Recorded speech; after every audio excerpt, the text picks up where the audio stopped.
kamakailan lamang ay mayroong mga pro-Duterte lawyers sa pangunguna ni Attorney Israelito Torion, isang Davao-based lawyer, ang naghain ng petisyon sa Korte Suprema upang questionin at mapahinto ang nagpapatuloy na impeachment proceedings laban kay Vice President Sara Duterte. Ngayon, ito ang tanong. Pwede bang pigilan ng Supreme Court ang impeachment proceeding na nagaganap ngayon sa House of Representatives laban sa isang sitting Vice President? At mas malalim pa riyan, pinag-iinitan nga ba si VP Sara Duterte o normal constitutional process lamang ba ito na dapat pagdaanan ng sinumang public official? At dahil sa paghain ng petisyon ng grupo ni Attorney Torion, mas umiinit ang usapin.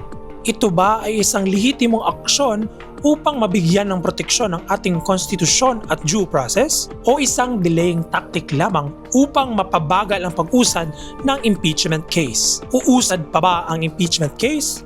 At ano kaya ang magiging posibleng epekto nito sa political future ng Duterte family? Hi everyone, hello friends. If you are new to my channel, I am Attorney Frank. This is your lawyer on the go.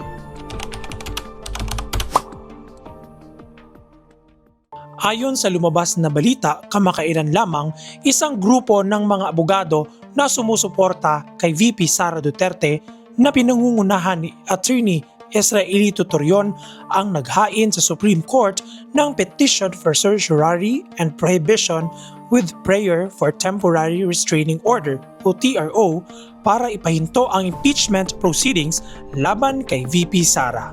Ang target ng petition ay ang mga naging hakbang ng House Committee on Justice, lalo na ang pagpayag nitong umusad ang impeachment complaints at ang pag-aproba ng malawakang sampinas para sa SALN, bank-related records, NBI documents, COA materials, affidavits, corporate records at ilang documents mula pa umano sa mga law firms. Ang tawag dito ng mga petitioners, ito ay isang fishing expedition. Ibig sabihin, para sa kanila, parang naghahanap pa lang ng ebidensya ang committee para makabuo ng isang tunay na kaso laban kay VP Sara. Ano ba ang paninindigan ng mga abogado na petitioners kung bakit sila nag-file ng petition na ito? Ayon sa kanila, kung mahina o kulang ang impeachment complaint sa umpisa pa lamang, dapat i-dismiss na ito. Hindi iyong gagamit pa ng subpoena para palakasin ang kaso. Ang petition na ito ay isang legal remedy under Rule 65 of the Rules of Court.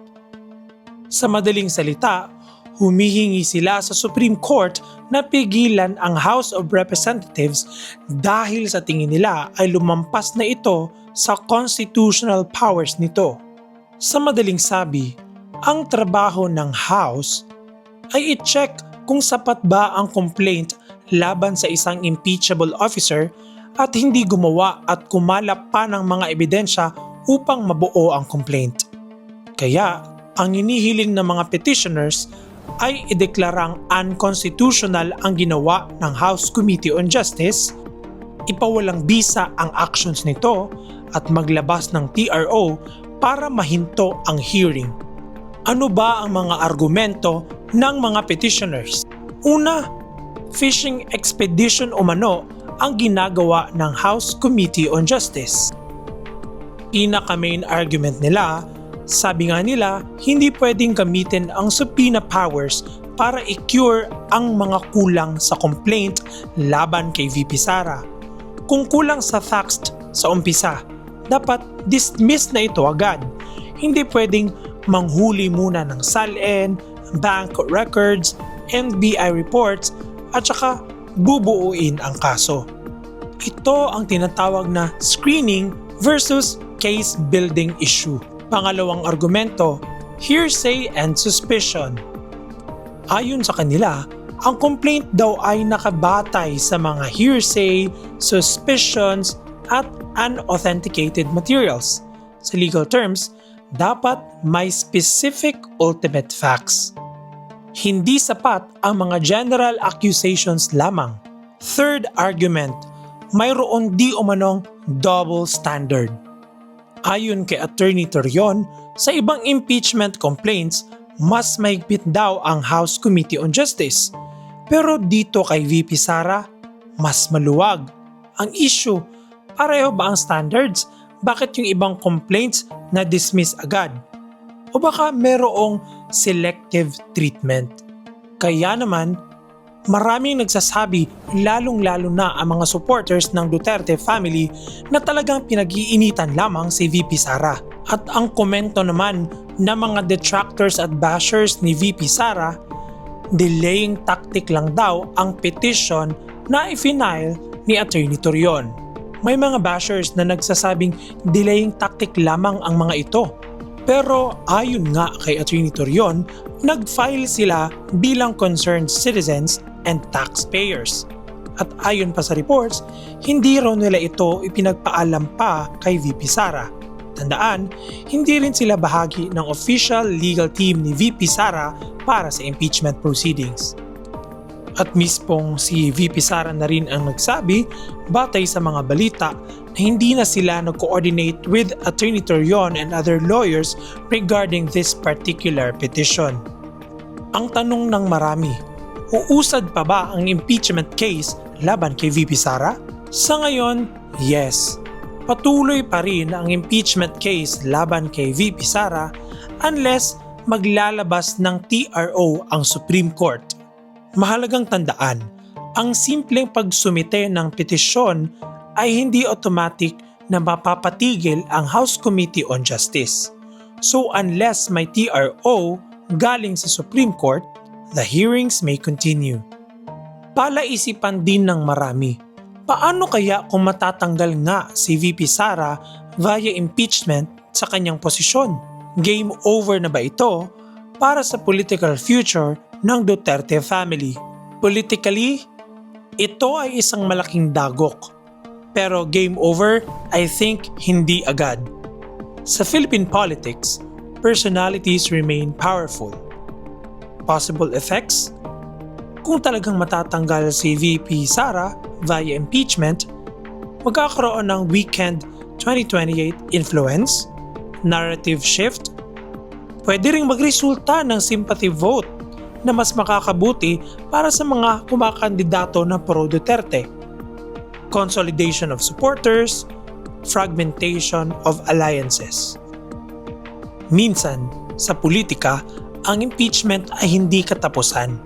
Pwede pa itong maging fuel for political resurgence.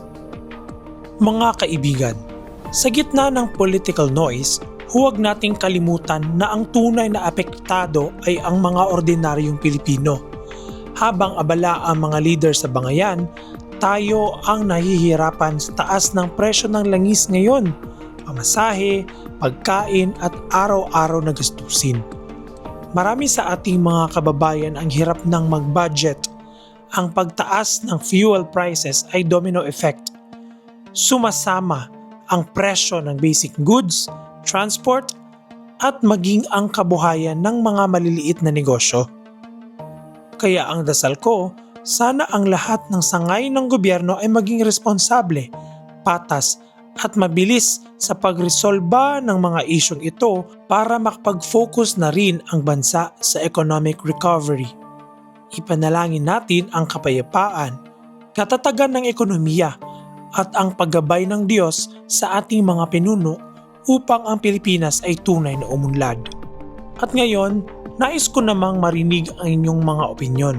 Sa tingin niyo ba, tama ang petisyon na inihain ng mga petitioners? May grave abuse nga ba sa parte ng House Committee on Justice? Delaying tactic nga ba ang petition? O talagang pinag-iinitan nga si VP Sara?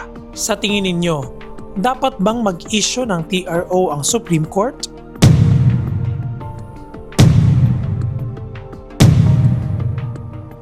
At hanggang dito na lang po muna.